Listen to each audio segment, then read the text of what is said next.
वर्धापनाच्या निमित्तानं आणि वर्धापन दिनाच्या निमित्तानं मी अगोदर जमलेल्या सर्वांना शुभेच्छा देतो. मान्यवरांना पण मी शुभेच्छा देतो. आणि खास मी आज कोल्हापूर इथं आलेलो आहे आणि अजित माने यांचा जो जनसंपर्क आहे किंवा त्यांची जी माणसाला जोडण्याची कला आहे ती अतिशय अलौकिक आणि वेगळ्या प्रकारची आहे की प्रत्येक माणसाला ते आपलंच करून घेतात. आणि आता गेले 6 वर्ष हे फाउंडेशन आहे तर यांच्याबरोबर मी जोडला गेलेलो आहे कोल्हापूरपासूनही. आणि एवढंच फक्त सामाजिक कार्य नाही तर त्या अभिनय क्षेत्रात पण ते शिरलेले आहेत आणि त्यांच्याबरोबर आम्हाला काम करायची संधी मिळालेली आहे. कारण आता बँक ऑफ इंडियातून निवृत्त झाल्यानंतर गेले 12 वर्ष मी सामाजिक कार्य करतोय.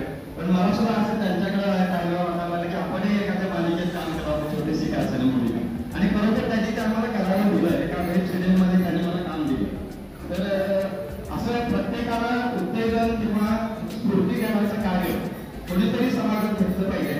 आणि प्रत्येकाला अशी ही स्वप्नपूर्ती फाउंडेशनसाठी संस्था चांगली चालण्यासाठी हातभार लावला पाहिजे. आपल्या उत्पन्नातील 1% का असेल ना आपण या अशा सामाजिक संस्थेसाठी खर्च केला पाहिजे. माझं कार्य काय आहे ते माहीत आहे पण इथं मी ते सांगत नाही कारण माझं कोल्हापूरमध्ये कार्य आहे. मी ज्येष्ठ नागरिकांच्यासाठी गेले 10 वर्ष कार्य करतो. आणि ज्येष्ठांचा आधार म्हणून मला कलेक्टरांच्या हस्ते पुरस्कार मिळालेला आहे.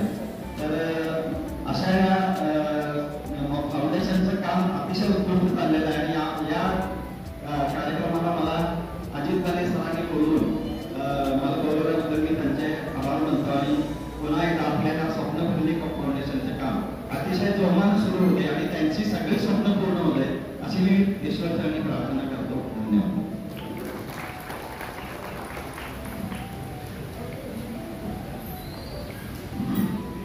Thank you sir.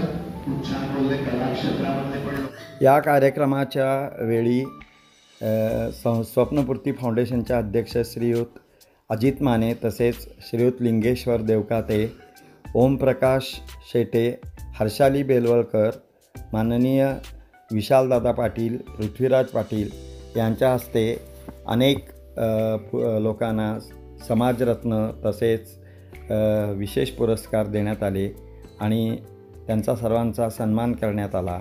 आणि अशा प्रकारे हा पुरस्कार वितरण सोहळा तसेच वर्धापन दिन अतिशय उत्साहात व थाटामाटात साजरा झाला. आणि याचे संपूर्ण नियोजन व संयोजन श्रीयुत अजित माने तसेच श्रीयुत लिंगेश्वर देवकाते यांनी केलेले होते.